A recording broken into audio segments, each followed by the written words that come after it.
Darkness and then red. A screen filling the mind's eye, not painted red, formed, he will say, by flowing blood as it were. A hand appears and begins to write, not words, equations, elliptic integrals, modular forms, results so advanced that no living mathematician can explain where they came from. A young man wakes in a small outhouse in Madras beside a wandering monk. He reaches for paper. He writes down everything he saw. The formulas stick to his mind, vivid, complete, and correct. His own words about his life's work are quiet, almost offhand. An equation for me has no meaning unless it expresses a thought of God. Where did the mathematics come from? Higher genius. Kumbakonam, Tamil Nadu, the late 1890s. A temple town in southern India where the Egopuram of Sarangapani temple rises 146 feet above the rooftops, throwing its shadow over the narrow streets below. In that shadow, a boy named Srinivasa Ramanujan is growing up. Born December 22, 1887, into a Brahmin household so close to the temple that its rituals form the rhythm of daily life. His father, K. Srinivasa Iyengar, works as a clerk in a sari shop. His mother, Koamalatamal, sings devotional songs at the temple of Namagiri in Inamakal. And here is something most biographies mention briefly, then move past. They shouldn't. Ramanujan's mother didn't just worship. She received dreams from the goddess Namagiri Attayar. His grandmother went further. She entered trance states and spoke as the goddess, her voice changing, her body given over. In this household, divine communication wasn't strange or rare. It was ordinary. It was how reality made itself known.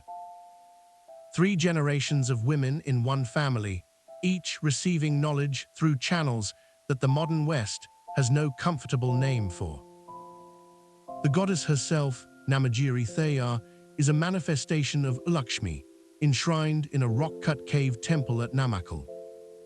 But here's a detail that matters, one that most Western accounts get wrong.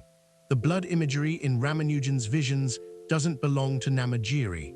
The blood belongs to Narasimha, the fierce lion-faced avatar of Vishnu, whose temple also stands at Namakal. In Ramanujan's devotional tradition, blood appearing in dreams was a recognized sign of divine grace from Narasimha. The red screen was not random, it was a signature. As a boy, Ramanujan was consumed by mathematics with a ferocity that burned through everything else. His mother would press curd rice into his hand while he scribbled on a slate through the night, unable to stop. At 15, he got hold of a borrowed copy of George Shoebridge Carr's Synopsis of Elementary Results in Pure and Applied Mathematics, a strange, dry book. It contained 4,417 formulas, listed one after another, almost entirely without proof. Think about what that book taught him, not how to derive results, how to see them whole, mathematics as revealed truth, arriving complete. It was the perfect preparation for what was coming. Then came the poverty years. Madras, no degree because he'd failed his exams in every subject except mathematics. No position, no patron. Miserably poor, one account describes him, filling notebook after notebook with results that no one around him could evaluate, wanting only food and the freedom to dream on. A genius with no audience. January 1913, an unknown Indian clerk writes a letter to G.H. Hardy at Trinity College, Cambridge. Hardy is one of England's most rigorous mathematical minds. He opens the letter. Inside are 9 pages of formulas. Hardy later recalled that the formulas defeated me completely. He had never encountered anything like them. Some were known results, but arrived at by entirely unknown paths. Some were results he could not verify at all, because they were too far ahead of anything the field had produced. His assessment landed with the force of a verdict. They must be true because, if they were not true, no one would have had the imagination to invent them. Here's the thing about Hardy. He was a militant atheist. He rated mathematical talent on a scale of 0 to 100. He gave himself a 25. He gave David Hilbert, widely considered the greatest mathematician alive, an 80. He gave Ramanujan 100. Something had arrived in Cambridge that the entire Western mathematical tradition could not account for. And then a second dream changed the course of events. Ramanujan's mother announced one morning that Namagiri had come to her in the night and commanded her to stand no longer between her son and the fulfillment of his life's purpose. The goddess cleared the path. The boy sailed for England. Now we come to the heart of it, the encounter itself, not as anecdote, not as cultural footnote, as the central phenomenon of Ramanujan's life. His own description, given to a friend in 1911 after sleeping beside a visiting monk. He is such a powerful soul. I am glad I had the opportunity to share the room with him. His presence stimulated me a good deal. While asleep, I had an unusual experience. There was a red screen formed by flowing blood, as it were. I was observing it. Suddenly, a hand began to write on the screen. I became all attention. That hand wrote a number of results in elliptic integrals. They stuck to my mind. As soon as I woke up, I committed them to writing. Read that again carefully. Notice what he doesn't say. He doesn't say he worked out the formulas. He doesn't say he had a feeling of inspiration and then derived results through effort. He says a hand wrote them and he copied them down. This was not a one-time event. It was a recurring practice. The goddess wrote formulas on the screen of blood. She deposited equations on his tongue. She unfolded scrolls of mathematics so dense that he could only capture a fraction before waking. He told another colleague, with no embarrassment at all, "I don't know, it just happens. It's like a revelation.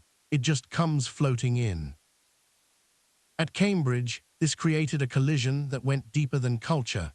Hardy tried to teach Ramanujan the architecture of formal proof. Ramanujan resisted, not because he couldn't learn it, but because he already knew the answers.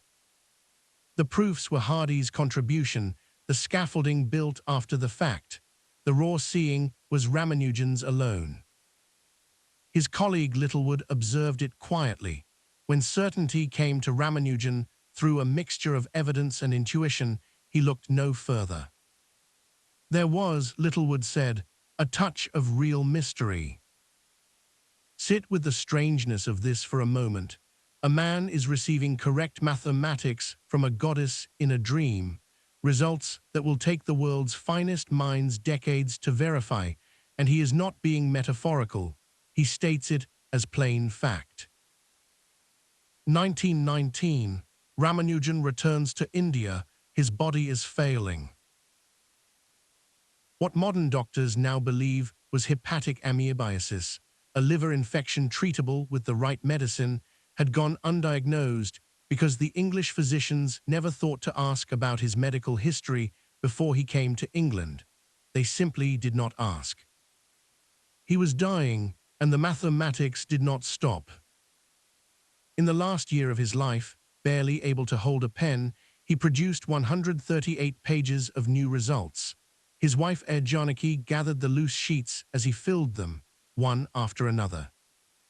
He called the new functions mock theta functions, a name that meant little to anyone at the time.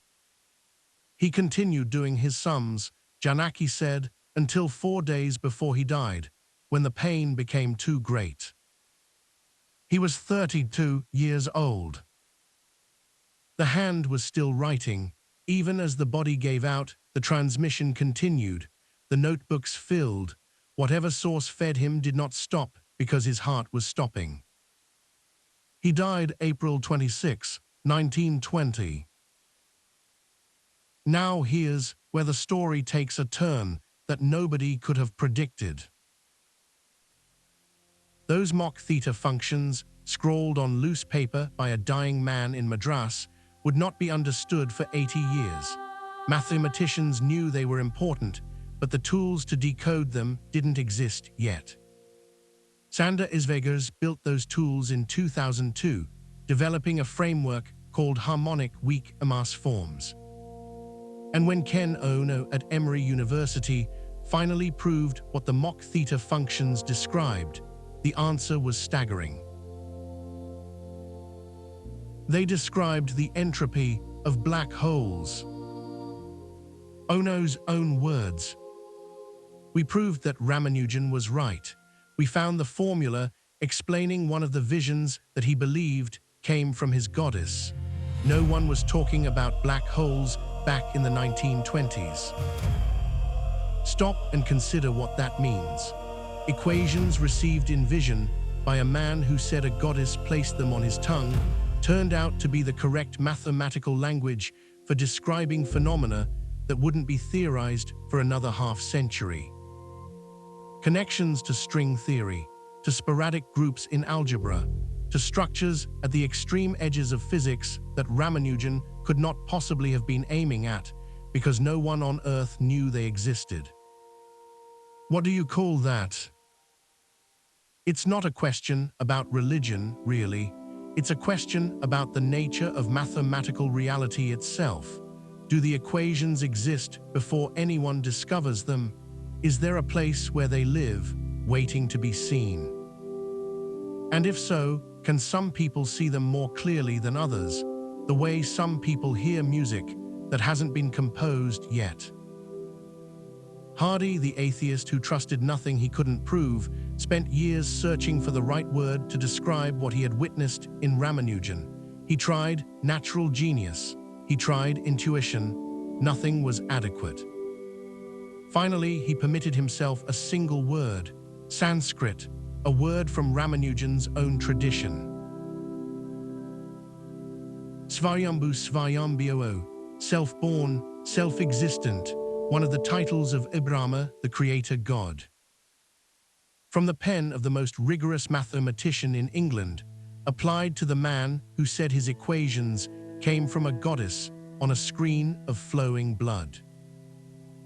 A hand writing on red. That's the image Ramanujan left us with. A hand that didn't stop when he woke, didn't stop when he sailed to England, didn't stop when his body broke down, didn't stop when he died. 80 years later, the formulas that hand wrote turned out to describe the insides of black holes. The hand is still writing.